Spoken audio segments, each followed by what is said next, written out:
ต้นที่สองครับพี่น้องครับหลังจากที่ต้นแรกเสร็จแล้วต้นนี้ขยายพูดเลยครับคุณ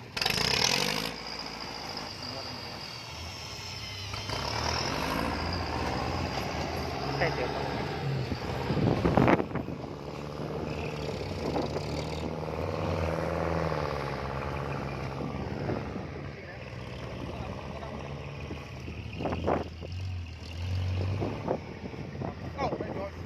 นี่หรอใช่จออยู่ใต้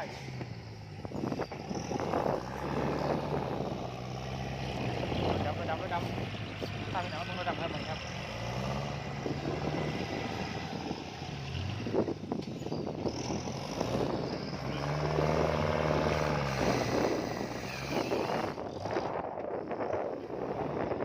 มาแล้ว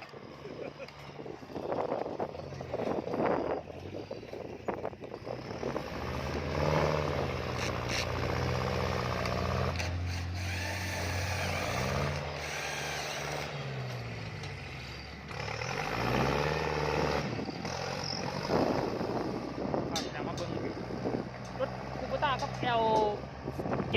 L7 L4708ดันดินครับพี่น้องดันกองดินครับการใหญ่ร้อยล้าน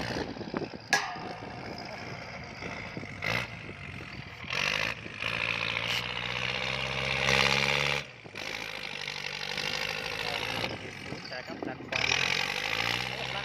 ลั่นเสียงคอดันที่ขนาดเลย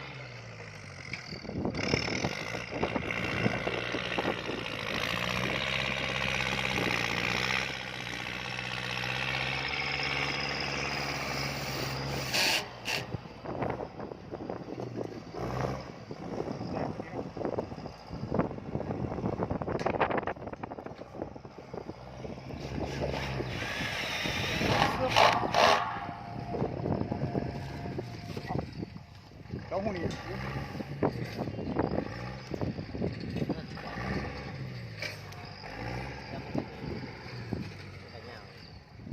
เอาเขาไปแน่ยังไงเราเอามันตกกองเนี่ยเอาปลาเนี่ยเอาไปดีกันหมดหรือเนี่ยมันยืนในเซตนั่นเองป่ะตั้งใจได้ไปสิเลยโตเลยสลิงเอาวันมีปลาสลิงก่อน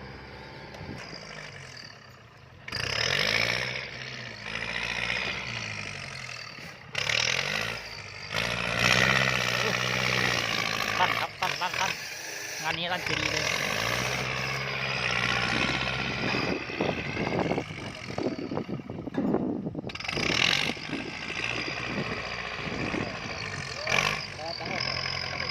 ดันในแห้งเนี่ย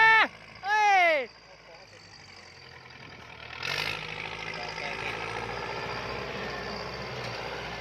ตั้มเพื่อออกเลย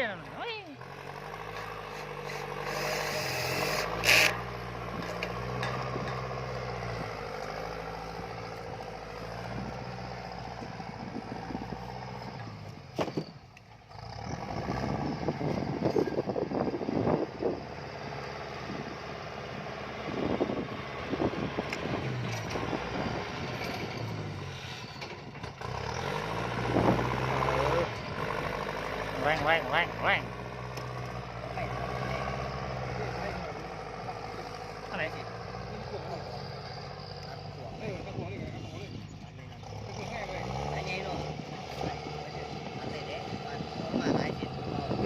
เนี่ยผมก็ยัง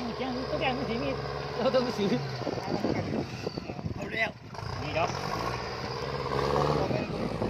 สายแดงนี่ต้องมือถือบอกเนี่ย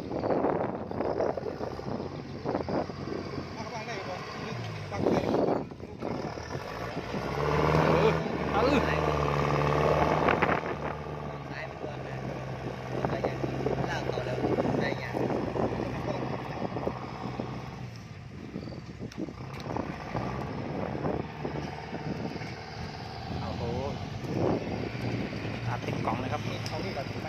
นี่น้องยังบุ้งของจับด้วย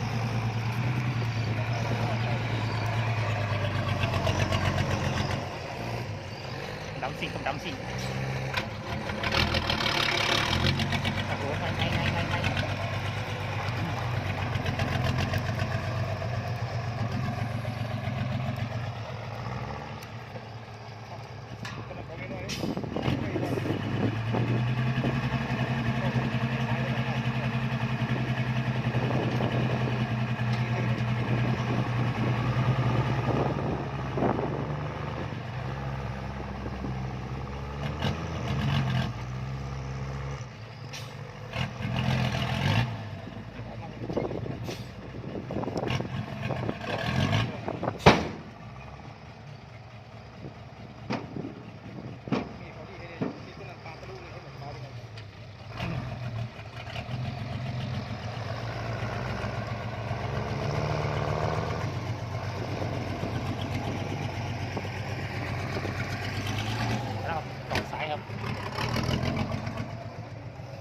อนนี้ช่างพรกำลัง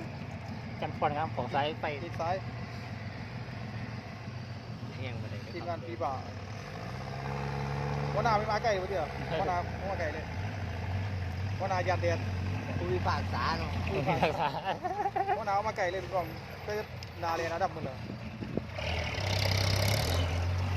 รถแรงครับรถแรงครับรถแรงรถแรง น้ำไม่กินดีเลย ทำไมแล้ว กินเนื้อสิบกว่าดิน เอาของเคยไปขี่ ถูกกันนี่มึงจะมาแข่งจ้ะ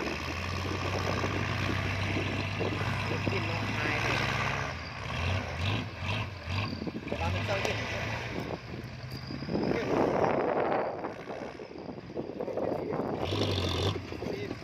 ดีฝ่าเนาะ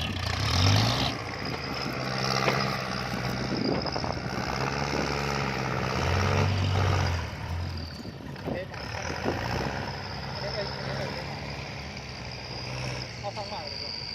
เอาเล่นมาเลยเอาเล่นกันนั่งไปเนาะ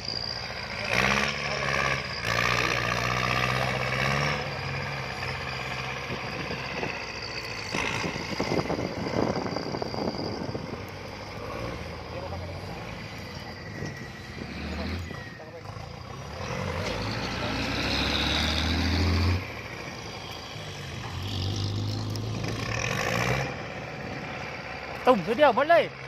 โอ้ย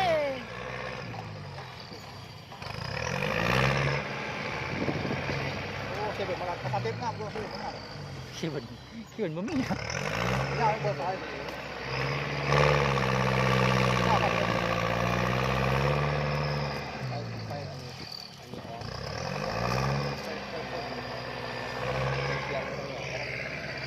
ค่อยค่ายถนนกันได้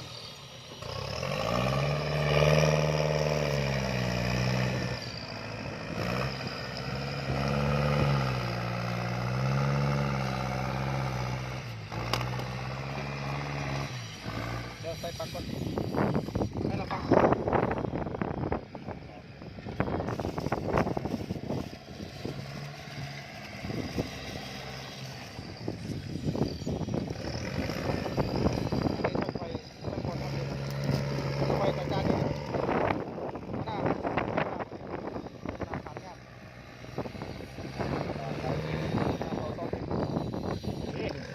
งาน จับระดับน้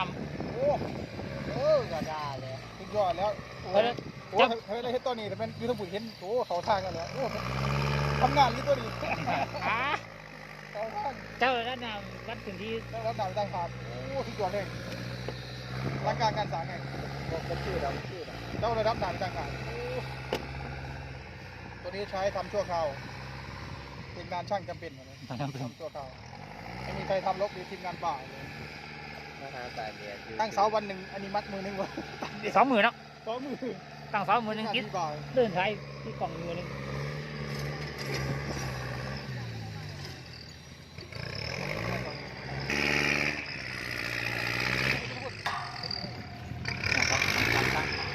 ตั้งศูนย์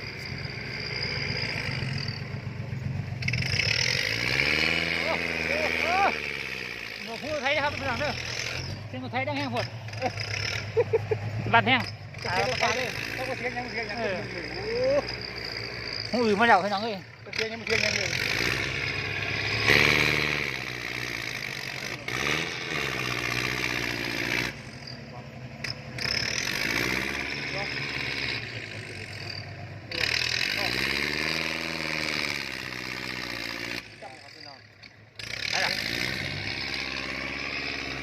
เห็นบ่ครับพี่น้องครับเห็นบ่ล่ะ เป็นเรา เห็นน้อยเห็น เอาเบอร์บอกเล่นมันเป็นแล้วยังเล่น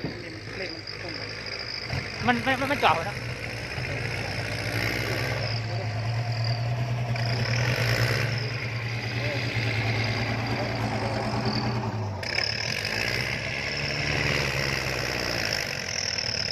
เฮ้ย นาลูกเอ้ย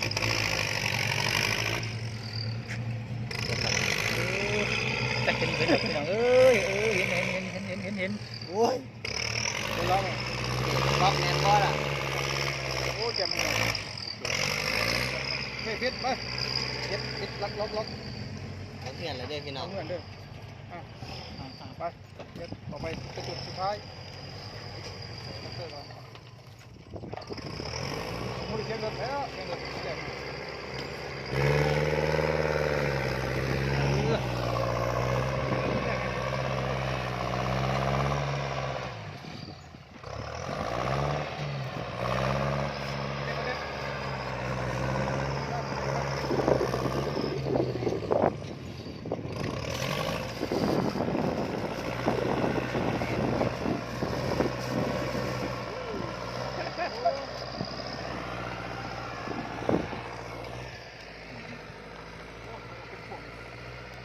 เสร็จแล้วตัวที่สองเบิ่งกับไทยดีกว่าพอละแต่เบิ่งกับไทยแรง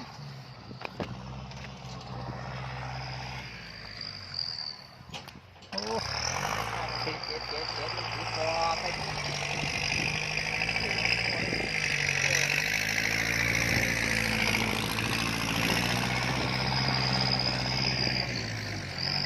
คิดว่าให้ฝุ่นเนี่ย